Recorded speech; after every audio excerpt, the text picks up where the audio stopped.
Should I expect good result after upper bleph to remove heavy eyelids? I'm 33. I have high brows, so lift isn't an option. I don't like my heavy brows. What do you think about an upper bleph? Thank you for your question. You're asking a subjective question about whether or not your upper eyelids will look good after upper eyelid blepharoplasty. So when people come to me about the question of how an upper eyelid blepharoplasty would look, there are some key factors to understand. And one of the things that I do, especially for someone who is younger, someone like yourself who's in your 30s, you don't have a lot of extra skin. So from that perspective, an upper eyelid blepharoplasty is more about what you do under the skin rather than the skin itself. So yes, your eyebrows are already relatively high or in a good position, I should say. And so there's no reason to even entertain brow lifting. And I think that as a general trend, especially in particular in my own practice, I have seen that people are not as excited about having high arched brows the way they were in the 90s. And I think that we're just embracing a different aesthetic. At least that's been my experience.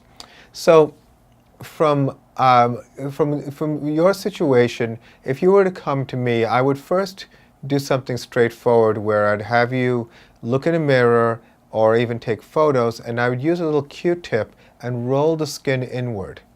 It's critically important when this procedure is done that the skin removal part of the procedure be very, very limited, because very often people will have excessive skin removed. And what that ends up doing is it actually impairs the ability of the upper eyelids to close.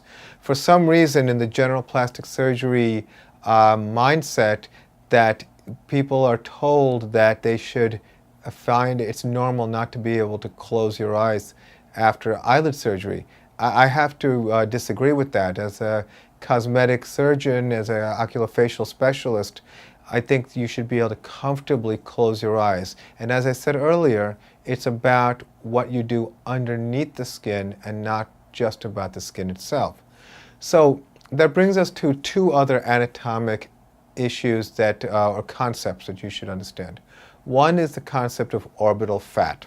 Orbital fat is the fat that's around your eyeball and that's inside what's called the muscle, the cone, as well as outside of the muscle cone of your eyes. Now that's an anatomic term, but it's behind an anatomic feature called the septum.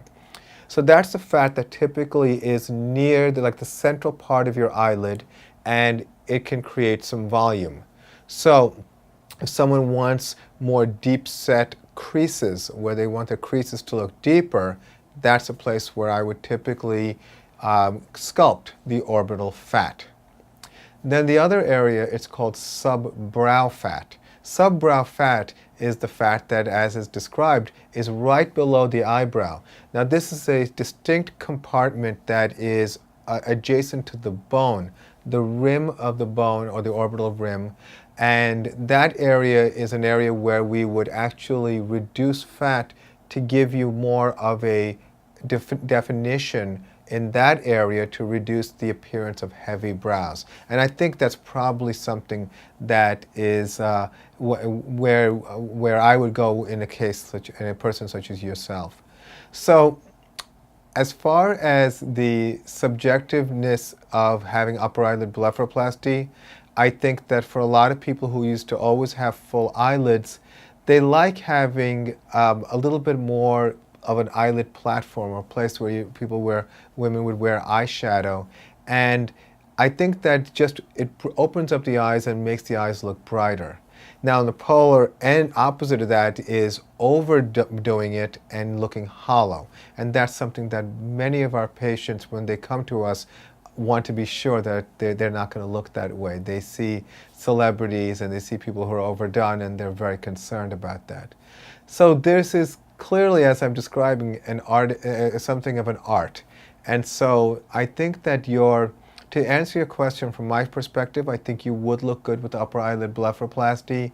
But then from your perspective, or from your end, as you do your research, I think you need to meet with some qualified and experienced cosmetic surgeons and get a sense of the artistic sense. Not everybody does the surgery the same way. In fact, no two surgeons will do it exactly the same way. So you have to get a sense based on their before and after pictures and based on your discussion and your education on whether or not the surgeon that you choose clicks with you.